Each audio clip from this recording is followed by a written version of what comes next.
Hello, TubeTubers, and we're on the fourth lesson of the week. We're looking at question 4, and we're still looking at the fox and the goat.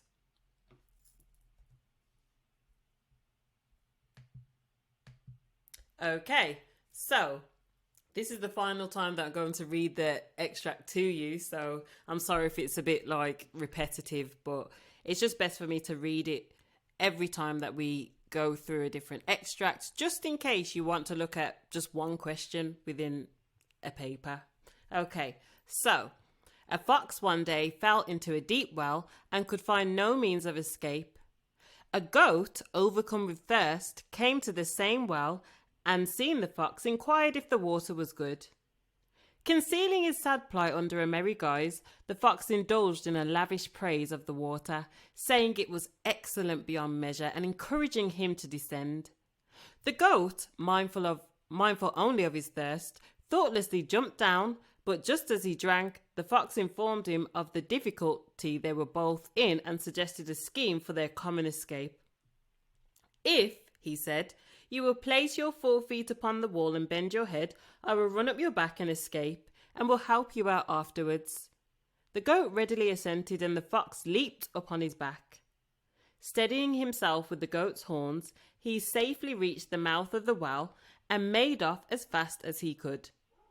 When the goat upbraided him for breaking his promise, he turned around and cried out, "You foolish old fellow! If you had as many brains in your head as you have hairs in your beard, you would never have gone down before you had inspected the way up, nor have exposed yourself to dangers from which you had no means of escape." Okay, so question 4 says, a student said, "The writer makes us feel as if the fox is without fault, although he cruelly deceives the goat. To what extent do you agree?"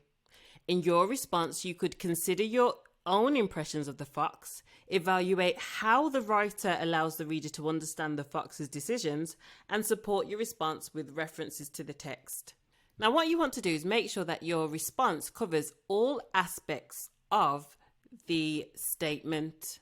There may be a few things. In this case, we've got 2 things. 1, the fox is without fault, and 2, he cruelly deceives the goat. So make sure that you find quotes to sort of support both of those statements. So in the tasks, I'd like you to find 2 quotes that shows that the fox cruelly deceives the goat, and find 2 quotes that support the fox not being at fault. Okay, you want to spend about 10 minutes on this task, so pause the video now and have a go at doing so. If you'd like to, make some comments on those quotes as well, like looking at how and why it supports the statement.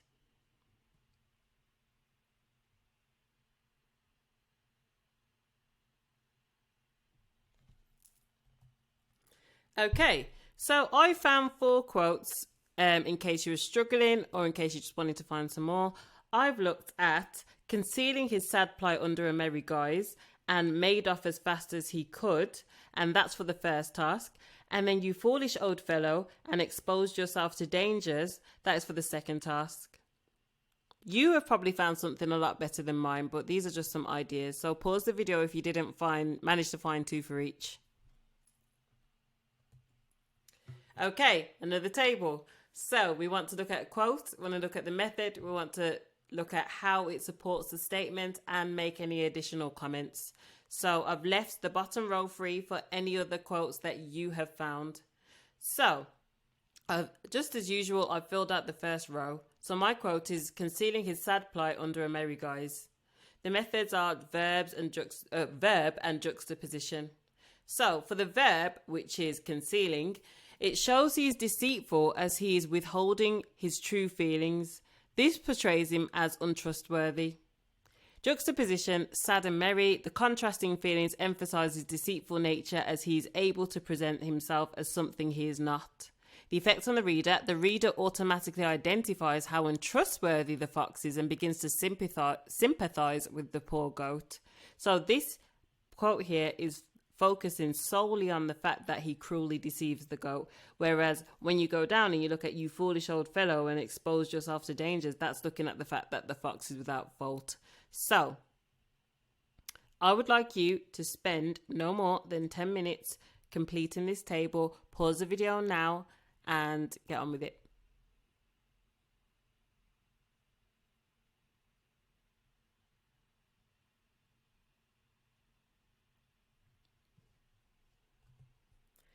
Okie dokie. So, just as before, I've given you an example response before you attempt your own.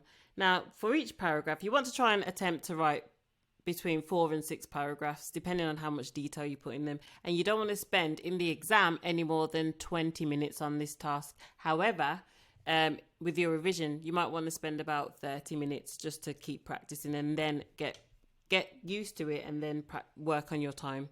So, you want to include in each paragraph a quote, preferably fewer than 3 words, but if not, it's fine. Zooming in on a 1-word quote, mention a technique or word class, correctly identifying a structural feature if there is any. Use a word like suggests or implies for inference, possibly mentioning connotations or symbolism. Explore the emotional impact of a quote on the reader. Link the quote to the question, explaining how the language is relevant to the statement itself, and maybe use a phrase that shows a personal response to the text. So that's something you want to include in your response. So my opening is, I fully agree with this statement because although the fox's actions are cruel, he makes some pretty good points. So what I've done is I've basically given a personal response. I've talked about what I agree with. Now you may disagree with the actual statement, and if you do, you're just going to find quotes that basically counteract what the statement is saying. So don't feel as if you have to always agree. But if you do disagree, just make sure that you're explaining yourself in detail. So I've said, firstly, the writer informs the reader that the fox decides to conceal his problem in order to trick the goat. The verb concealing suggests he is deceitful as he is withholding his true feelings. This portrays him as untrustworthy. Furthermore, the writer includes an example of juxtaposition when mentioning his sad plight being hidden by his merry guise. The adjectives sad and merry juxtapose each other. The writer utilizes these contrasting feelings to emphasize his deceitful nature as he is able to present himself as something he is not. Consequently, the reader automatically identifies how untrustworthy the fox is due to his cruel deceit and begins to sympathize with the poor goat. So that whole paragraph there is me looking directly at the part of the statement where he cruelly deceives the goat. I would go on after that to look at the fact that we do, however, although we may sympathize with the goat, he's making some very valid points, and it's kind of in a way making the goat seem quite naive and silly. And I'd look at the other quotes and explain how it shows the goat as naive and silly, and really it's his fault why he's down there in the first place, because he didn't question anything. So pause the video now, spend no more than 30 minutes writing a full response. Remember, try and aim for at least 3 paragraphs in this section, but in the exam you want to aim for no less than 4. Okay, I'm just going to close off now, but thank you so much for completing this question. And tomorrow I'll be looking at question 5. We're going to be looking at narratives and descriptions, because you have to choose, and you may want to do a narrative or you may want to do a description. I just want to expose you to both options in the next lesson. Thank you so much, guys, and I'll speak to you soon. Bye.